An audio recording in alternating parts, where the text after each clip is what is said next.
We are recording. I'll hand over to you. At the end, we'll ask some questions and everything. So, go on. Okay, so we are doing a horror film, and it is called Feast. So, Arek. So basically, it's about a cannibal who's a chef. So the whole thing starts of a close-up shot of a wet steel black stairs. Like these ones here, right? Then it goes on to like a foot stomping on the stairs, and then there is a flashback to a boy, 16-year-old boy, walking in the dark street. He's just going to be like normal, so he's going to have like headphones in on his phone, just like average teenage kind of guy walking down the street, and it'll keep swapping between this killer chef walking down these stairs and the kid walking through the street. So it's going to like swap between those two shots for like a bit of it, and then it'll move to... And then it will move to the kitchen, where the chef... it's basically this shot is after everything. So the chef's walking, stomping, and the shot in the kitchen right now is after what happened. So the beginning is the ending, but it's a beginning. If that makes any sense. If that makes sense. Mm-hmm. So what a chef's going to do is, with a knife full in blood, like go... Gonna drag it along the countertop of the kitchen, like drag it along, and then you're gonna have like the metal on metal kind of screech.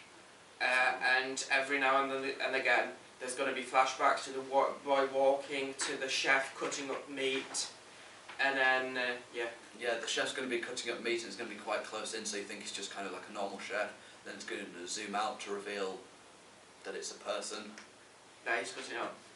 And then that's and then it goes after this has been revealed. The kid's gonna get to like the kitchen, and we have a behind the shoulder kind of shot. So you see the antagonist, the chef, his shoulder, and then you see the kid outside the window walking towards him, and then the kid gets to the door, opens the door, and it's black, and then the titles just come out of the door, and then that's the end of the opening. There is one more shot. One more shot, is there? Yeah. What's that shot? There is the flashback about this in the kitchen. Yeah, dead body.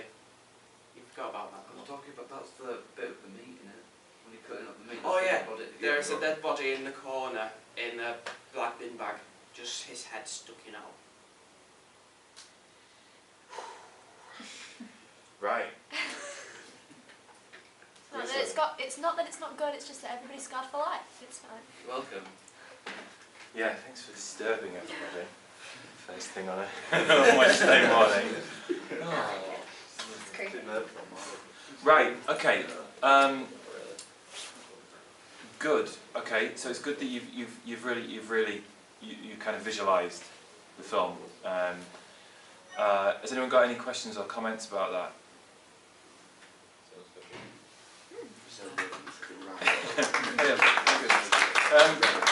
There's going to be a difference in shots. So when we've got the chef, it's going to be always close-up shots from behind him, whereas the kid's going to be more like long mid shots, so you get the background as well as the kid.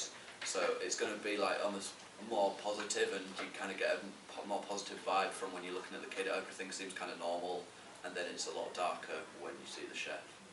Okay. Well, and what's the role of the kid? Who is the kid, and why is the kid going to the kitchen? That's an unknown bit from the opening that you found out later on in the film. That doesn't exist. So it's a bit of narrative enigma. yeah. Yes. Okay. Just about the shot. So in the opening, is the chef completely? He doesn't have a face. Yeah, you don't see his face at all. Right. You only see like his foot going down the stairs, and then it kind of moves up his body, so he reveals the knife, and like you close up on the knife dragging along, but you So don't does actually that see. link to the rest of the film as well? Like, It will do, yeah. Okay. Have you thought about who would play these parts? Him Yes. and his brother. Okay. You have like an older brother, I maybe. have Or a twin brother. a twin brother. I do. Which is Right. Non-identical, They small look kid, nothing alike. tiny person who can play the teenager, and then because the chef doesn't have a face or anything, you can just use me. Okay. And what, when we were talking about horror, so what kind of genre signifiers might you use? How might you sort of create the sense that it's a horror film? Well, all the background's going to be like darker colours, so either just like blacks or those dark blues, and then there's going to be like sound effects, so like screams and the high-pitched squeal on the knife and stuff, so there's like all those different sounds. The colour's going to be more in the blue spectrum rather than red. Okay. Okay. What about music-wise? Will there be any music at all? We only gonna have music really when the kid's walking with his earphones in, so he can hear the music. You can hear his music, so it's not going to really be like a horror-specific kind of music. The horror is going to more come from like So sound as if it effects. was realistic. Yeah.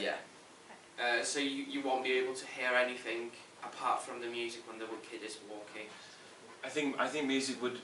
I think this probably would be a soundtrack. I think sort of musical soundtrack is a genre signifier in horror. So I think it would work better with music because you need to. Something when he's like walking down the stairs and into the kitchen, we can have something to like go along with the chef, and then when it cuts back to the teenager, we can have his normal, everyday pop music kind of stuff, and then we'll go back when we see the chef. Could you also have use kind of like graphic matches or sort of match cuts between the two scenes? You know, so as he like I don't know like brings a cleaver down or something, the boy could like put his foot down or something. Like a sort of match between them. Yeah. What I was thinking was that you said that we can do the flickering lights and After Effects. Yeah. Yeah. So that would be one of the matches. One of the matches could be the like cutting up the meat. The other one could be the stomping on the stairs. So. Yeah. And does this take place in the daytime or the night time? Night time. No. The night, right? Okay. Because that'll add some extra challenges in terms of technical stuff. It's harder shooting stuff at night and getting it to look good. Yeah. But that is okay. And do you have specific locations that you could film all of that? Yes, we do. So you have access to a kitchen, Yeah. to like an industrial kitchen. Okay. And who would your so this is a like a slasher full-on horror aimed at who? It's going to be Teenagers mostly. It's going to be an 18 certificate. So it'll be an 18 like certificate. young adults probably. And are there any films that you have seen? I mean, you probably, strictly speaking, shouldn't have done. But are there any films that you've seen that are influences for you? I was kind of thinking like on the slasher terms, like the character of Freddy Krueger in Nightmare on Elm Street.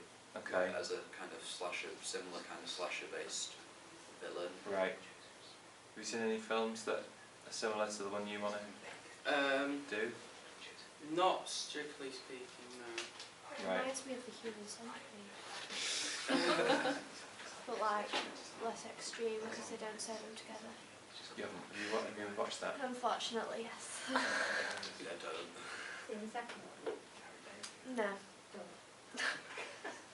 Yeah, let's see the third one either. Don't Wait, watch you got any to of the them. third after watching the first and the second? No, I've not seen any of them, but I read, but like, it was weird because like, about 2 days ago I read the synopsis of the third one just because I don't know, I just stumbled on it. Well, somebody reenacted it in real life. As in, somebody posted a YouTube video of them doing it. What, to like, it actual inspired people. an actual... Yeah. You both big horror fans?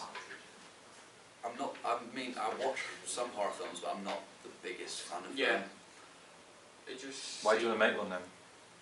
It's just I thought it would be like an interesting and more like effective because I feel like an action opening. I prefer watching that kind of film, but a lot of openings are very similar. It's more difficult to do, and it's good fun creating horror. The kind of horror signifies the sort of menacing, dark stuff, and the So it sounds achievable, sounds doable. I in a way I'd kind of prefer it to be suggesting the violence rather than, you know, like buckets of blood and dead bodies and things. I think that unless you really wanting to do that stuff. I don't know how we would change. See, the best horror films don't show that stuff readily, and certainly not at the beginning. You know, the best if you look at because the next thing you're all going to do, this is for everyone. Once you've settled on the genre that you're going to work in, you're going to go away and look at some of those films.